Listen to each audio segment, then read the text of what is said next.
Academy Award winner Jane Fonda, who happens to be Ted Turner's former wife and good friend, turns 87 later this month. This morning, she shares secrets for aging gracefully. Hi, I'm Jane Fonda. You might know me from being Jane Fonda for the last 86 years. So I know a lot about aging well, and I'm here to tell you something very important. You are being robbed of 7.5 years of your life. I'll explain. But first, let me introduce you to my friend. Can I say sorry, I have a foul mouth. That's Ashton Applewhite, and yeah, that is her real name. Yeah, it sounds made up. In the next few minutes, Ashton and I are going to add 7.5 years to your life. That's a lot of time. People with more positive age beliefs lived an average of 7.5 years longer than people who equated aging with disease and decline. In other words, one way to live longer is just to have a good attitude.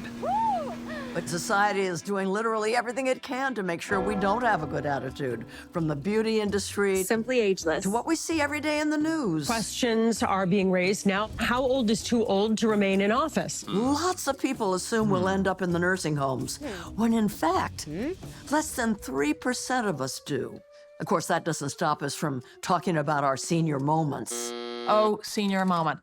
Young people forget things too all the time. When I lost the car keys in high school, I didn't call it a junior moment. We are so brainwashed to equate old age with disease and decline and badness. All that stuff will lead you to believe that getting older is terrible. That's not just a little insulting, it's wrong. Come on, show me the science, Ashton. People are happiest at the beginnings and the ends of their lives.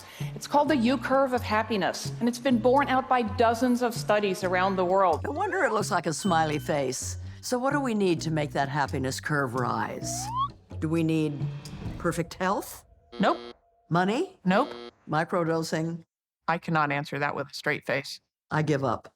It's having a solid community, the most important component of a good old age. I know what you're about to say. How do I build community if I don't already have one?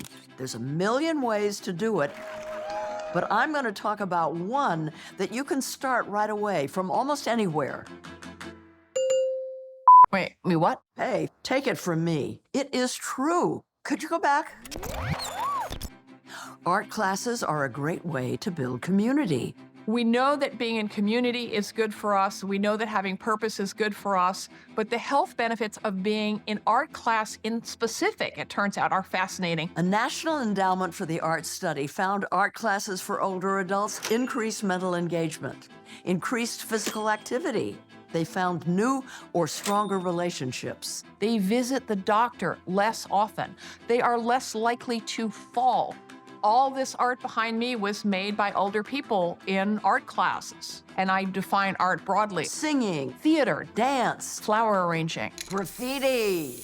Maybe I'd take a DJ class. Wow, I can feel the 7.5 years coming back.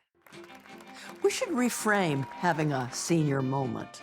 A woman named Barbara Hillary was the first Black woman to reach the North Pole, and she was 75 years old. Senior moment.